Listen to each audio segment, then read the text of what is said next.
do today is skip forward quite significantly, because I know some of you over Easter might want to get on with the assignment. We've done a lot on question 1, but today I'm going to concentrate on question 5, and then we're going to go into new product development this afternoon in the main session. So today we're going to look at question 5, which asks you to reflect on one key employability skill that you've developed over what will be 14 weeks. Okay, so I'm hoping that you're keeping up to date with your weekly journal and seeing what crops up the most. It might be quite surprising.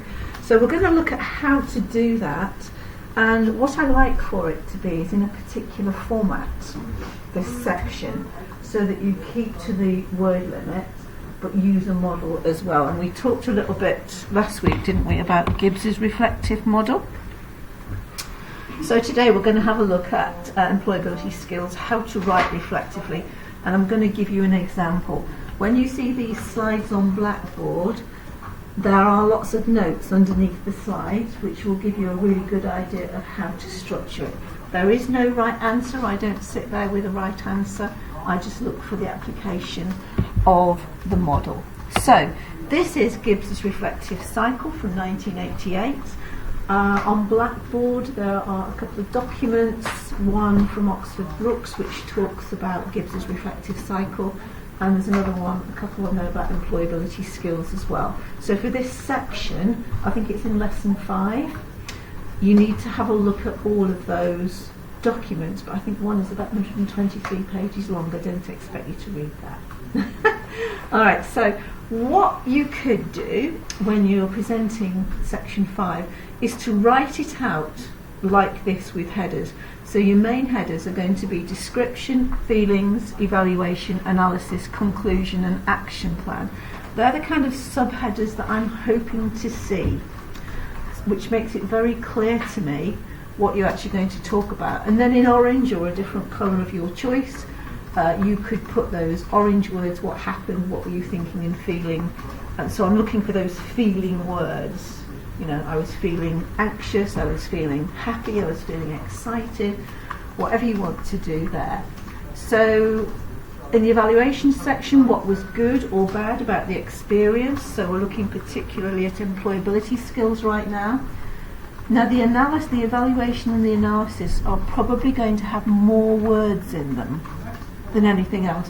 So in the description, you're literally going to say something, we were playing SimVenture Evolution as a marketing team in order to develop our employability skills, finish. Nothing more than that. I was feeling, and you can use the first person, I was feeling this, that and the other, quite a short pointer there. This whole thing is 500 words, but I'd like more in the evaluation and the analysis section than anything else. So conclusion, what else could you have done? Typical answers were, I could have showed up for class, I could have done the core skills, I could have engaged with my team more, I could have played the simulation more, I could have tried a different employability skill. So all those sorts of things in what else could you have done. Conversely, I could not have done anything more because I was here every week and I did this and I did that. So that's an absolutely fine answer too. This is not an opportunity for you to kick yourself. It's an opportunity to tell me how it was for you. So good or bad. Action plan. If this arose again, what would you do differently? Conversely, you might do nothing at all differently, and that's entirely your choice. But give me a because. I wouldn't do anything differently because, rather than just I didn't do anything differently. Have you got any questions on that so far? I'll take that as a no. Alright, let's crack on.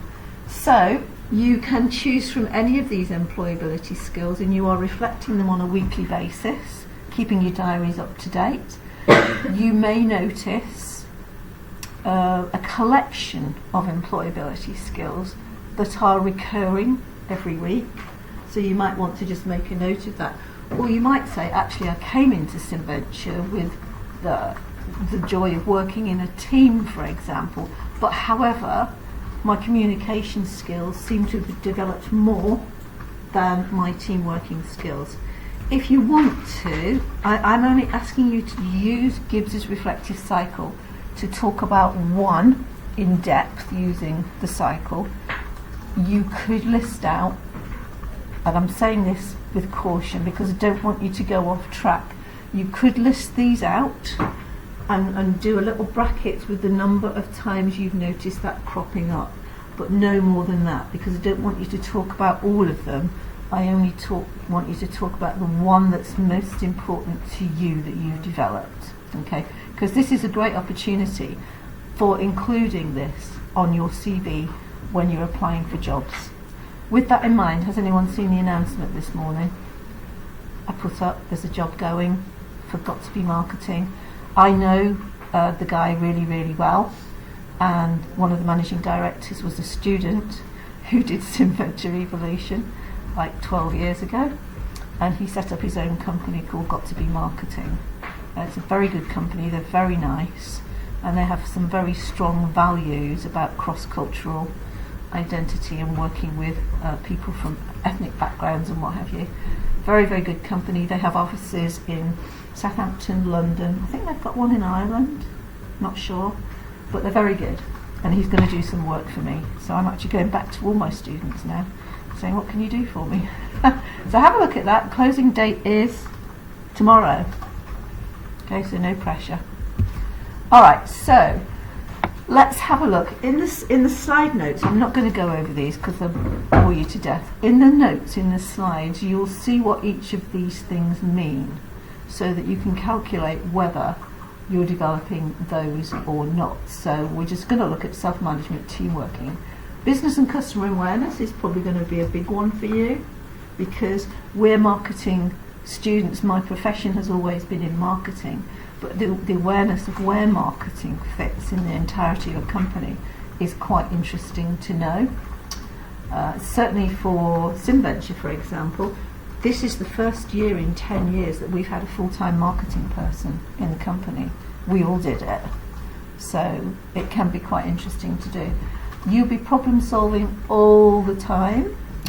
Should we do this strategy? Should we follow that marketing plan? Should we develop a new product? Should I think of Ansoff? That's a decision, problem solving. Should we do this or that? What's our attitude to risk? So there's all that sort of thing. And the positive attitude is quite interesting in terms of resilience as well.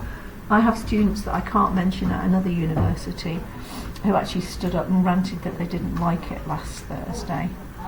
So I'm saying, well, okay, but you haven't been for 5 weeks. It's difficult to show a positive attitude towards being in class if you've never been there. So you'll be practicing a lot of comms, communication, both written and verbal. One of the reasons I put you into teams and groups was to foster that communication between you, so that you can develop these communication skills and actually pretend you're in meetings and stuff like that. The literacy will come out in your gorgeous, gorgeous written report that you're going to do for me. It's going to look amazing, isn't it? Yes, Rosie, it certainly is. Use of IT, you're using a simulation, you're using different methods of sharing files and things like that, so you're used to this Teams thing and sharing files and SharePoint. Is that my watch? And numeracy, so you'll be looking at stats and numbers and percentages and finance and stuff like that. So there's a whole load of stuff that you can use in here to develop your actual skills as a marketer. So I'm going to give you an example now. These are on the slides, so I'm not going to spend too much time on it.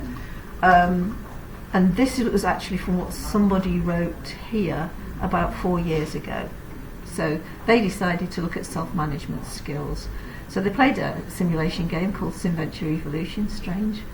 And he's going to assess his self-management skills by completing a weekly reflection, so they had real evidence. So that's probably a little bit too long, maybe, but you'll have to keep an eye on the words, okay? And that's what I'd like to see is stage 1, hyphen description. You don't have to put what happened, but I've just expanded it a little bit so that you can see that. He was surprised about his level of self-management skills at the start and looked forward to re-evaluating. He thought he had really good self-management skills at the beginning. Or you might have things, I couldn't evidence my self-management skills, but my guess is that you actually can, because you've been at university 3 years now. If you can't self-manage and get your assignments in on time, what is that if it's not self-management? So in the place of work, because I work with a lot of remote people too, everyone has to self-manage themselves in order to get the job done on time. So think of all the areas in your part-time jobs or your placements or anything like that that you could be aware of your self-management skills. I'm a list girl. I have a list every morning. Otherwise I don't know where I am or what I'm doing. So stage 3, you can see this one is slightly longer in terms of the experience. All you need to do is put stage 3 -evaluation. You don't need to put anything else. What went well or not. This person accepted responsibility for the production department and had to be flexible by listening to others and not give his point of view all the time. Okay, so he was able to complete all the tasks on time, thus demonstrating self-management. In some teams this doesn't happen. People don't do the work, so make sure you're not one of them, hopefully. Okay, do stop me at any point if you're not sure. So the analysis, stage 4 -analysis. What sense can you make of the situation? So this person hadn't done very much in terms of reading. On Blackboard there are some documents there, so he needed to go back to the documents to see what the skills of self-management were and try and identify some areas where he could include that. Some people did not use Gibbs's reflective cycle, and it's an automatic 50% off if you don't use it.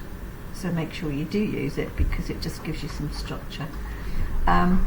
What does happen sometimes is if people don't use the model, they go off in all different directions and start talking about all sorts of everything, and it's really hard for me to then try and pick out what it is I want to mark, which is why I'm giving you the model. So if you like structure, you're okay. So look back at the journal entries. Remember that your journal, your diary, whatever you want to call it, that needs to be in appendix. Totally, the whole diary.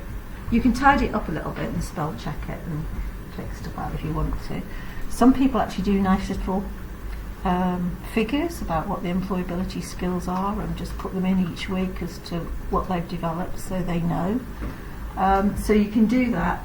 I will quickly look at the appendix for your diary, so don't forget to put it in. But that's probably the only thing I want to see in the appendix. The rest of it should be up in the main body so I can see some flow and some logic. Other people will tell you different, that they like all the models and everything in the appendix. Just the way I work. Okay. So have a look at the journal entries to see where you've developed self-management skills. We're only looking at one here. So you know where you are. I had to think about where I developed self-management skills, both at work and in the simulation. Okay, because when you're interviewing for jobs, it's so much easier. And I'll give you an example. I had an interview for a job at Winchester University about 3 weeks ago, and I read the job requirements about what was required, and I think, do I have an example or some evidence of where I've done that thing or not? And they said to me it was the most stunning interview they'd ever done in their life, because I'd been able to provide all this evidence. And then at the end I said, the only thing I will not teach is digital stuff and anything that revolves maths and coding and stuff like that. I can't go anywhere near it. So when you're going for jobs, make sure that you can try where you can to give an example, either from your work life or from university. You will have shed loads to reflect on. I just don't think you know it sometimes.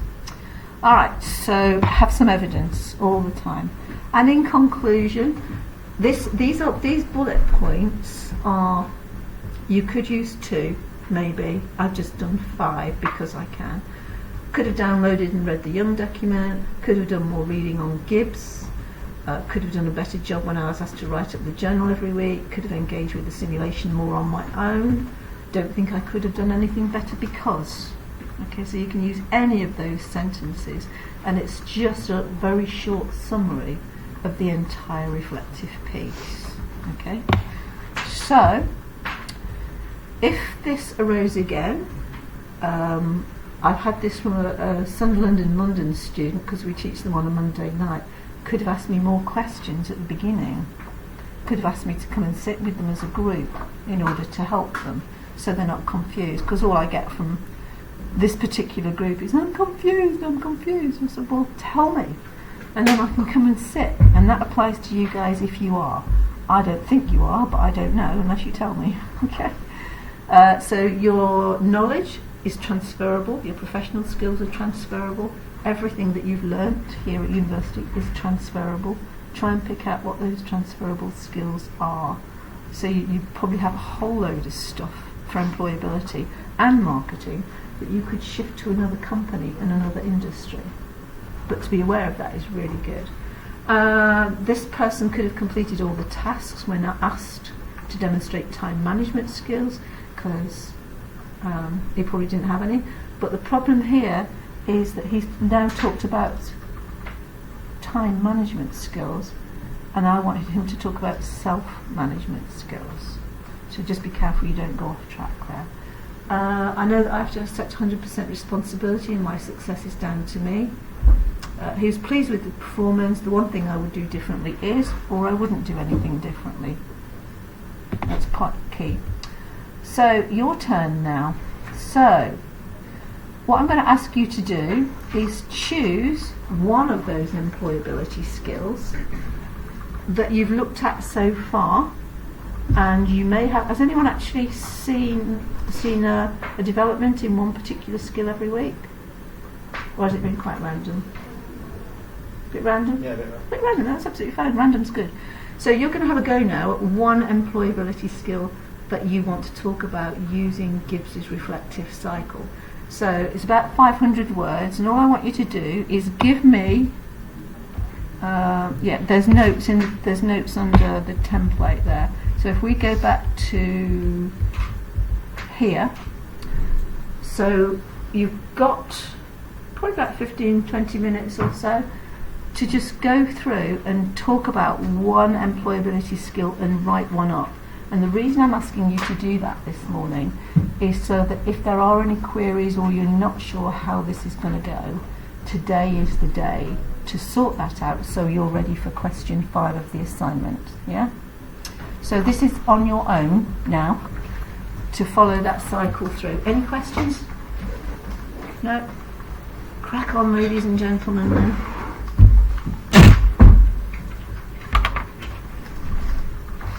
Have any of you used Gibbs before? Yeah. You have? Good. What did you use it for? Pretty sure we used it all summer. Okay. That's a long time ago now, isn't it? I can't remember correctly. Pretty sure. Drag me over if you're not sure.